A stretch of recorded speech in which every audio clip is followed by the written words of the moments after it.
Hello বন্ধুরা, আবারও তোমাদের সামনে চলে এসেছি একটা নতুন ভিডিও। তোমরা সবাই মোটামুটি জানো, তাও আমি যেভাবে করি সেটাই তোমাদের সঙ্গে কিন্তু আজকে শেয়ার করব।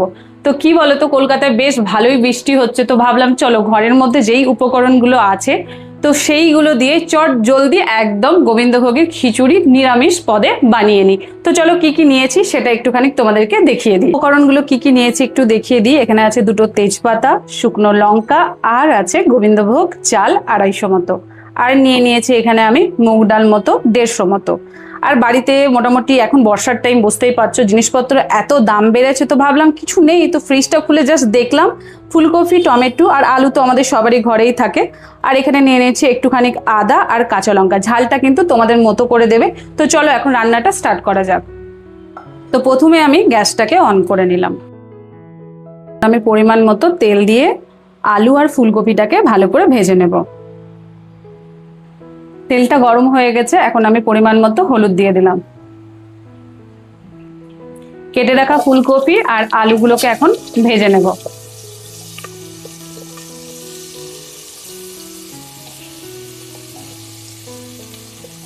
এটাকে মোটামুটি আমি 10 মিনিট খুব ভালো করে ভেজে নেব অল্প আঁচে। তো মোটামুটি দেখো এটা কিন্তু আমার ভাজা হয়ে গেছে, আর ফুলকপি আর আলুটাকে এখন আমি উঠিয়ে নেব। তো এর মধ্যে আমি আর একটু পরিমাণে তেল অ্যাড করে নিলাম। তো এর মধ্যে অ্যাড করে নিলাম আমি দুটো তেজপাতা আর দুটো শুকনো লঙ্কা। তারপর অ্যাড করে নিলাম এখানে ধুয়ে রাখা মুগের ডাল।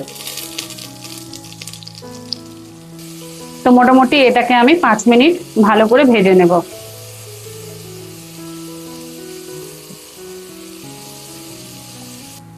তো দেখো এটা কিন্তু আমার খুব ভালো করে ভাজা হয়ে গেছে। এখন আমি এর মধ্যে অ্যাড করে দিচ্ছি ধুয়ে রাখা গোবিন্দভোগ চাল। এটাকে মোটামুটি আরো 5 মিনিট আমি ভালো করে ভেজে নেব, মিডিয়াম আছে কিন্তু।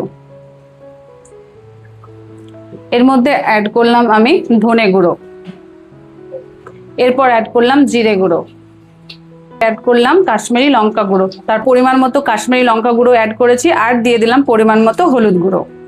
এবার খুব ভালো করে সমস্ত উপকরণগুলোকে মিশিয়ে নেব। তারপর এর মধ্যে কিন্তু গরম জল অ্যাড করতে হবে। গরম জল যত অ্যাড করা যায় তত কিন্তু ভালো হয়। ঠান্ডা জল করলে টেস্ট হয়, কিন্তু গরম জলটা দিলে সব থেকে বেশি খেতে ভালো হয়। তো এখন আমি এর মধ্যে গরম জল পরিমাণ মতো অ্যাড করে দিচ্ছি।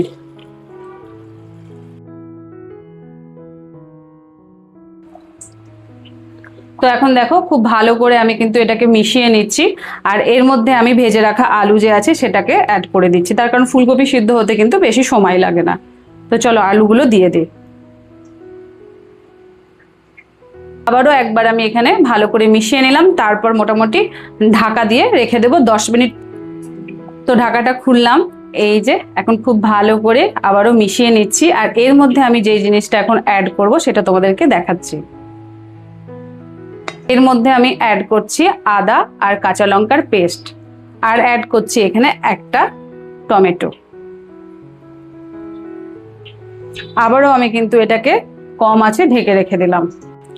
ঢাকাটা খুললাম, মাঝে কিন্তু একবার ঢাকাটা খুলেছিলাম, আর পরিমাণ মতো আর একটু জলও অ্যাড করে দিয়েছি। খিচুড়িতে কিন্তু বারে বারে দেখতে হয়, না দেখলে আবার তলের দিকটা লেগে যেতে পারে। তো এর মধ্যে দেখো ভেজে রাখা আমি ফুলকপিটাও অ্যাড করে দিয়েছি, আর জিনিসটা ছাড়া টেস্ট একদম হয় না। লবণ কিন্তু এখন আমি অ্যাড করে নিই, এখন লবণটাও অ্যাড করে দেবো। তো এখন আমি স্বাদ অনুসারে লবণটা অ্যাড করছি। ঢাকাটা একবার খুলছি, ওরে বাবা দারুণ দেখতে হয়েছে, আর খেতেও মনে হয় বেশ ভালোই হবে। আর এর মধ্যে আমি দিয়ে দিচ্ছি স্বাদ অনুসারে একটুখানি চিনি, তোমরা এটা না দিতেও পারো, যেহেতু খিচুড়ি একটু মিষ্টি মিষ্টি খেতে ভালোই লাগে। তো যেটা না দিলে একদম টেস্টটা কিন্তু ভালো আসে না, সেটা হচ্ছে ঘি। তো ঘিটাও এখন আমি এর মধ্যে অ্যাড করে দিলাম। আর এখন সামনেই আসছে রথ, তো সবাই কিন্তু এইভাবে নিরামিষ একবার খিচুড়িটা বানিয়ে দেখো, খেতে কিন্তু বেশ ভালোই হবে। দেখো তেলটা গরম হয়ে গেছে, শুধু শুধু খিচুড়ি কি ভালো লাগে, তো কি করব ভাবছিলাম, তো ভাবলাম চলো ফ্রিজের মধ্যে একটু সবজি আছে, তো এটাও একটু ভেজে নিই। খিচুড়ি কিন্তু ভালো লাগে না কিছু না থাকলে, ভাজা না থাকলে। তো এই যে গোল গোল করে আলু আর আর এখানে দিয়ে দিয়েছি বেগুন আর পটল ভাজা। তো চলো এটাকে ঝটপট করে ভেজে নিই।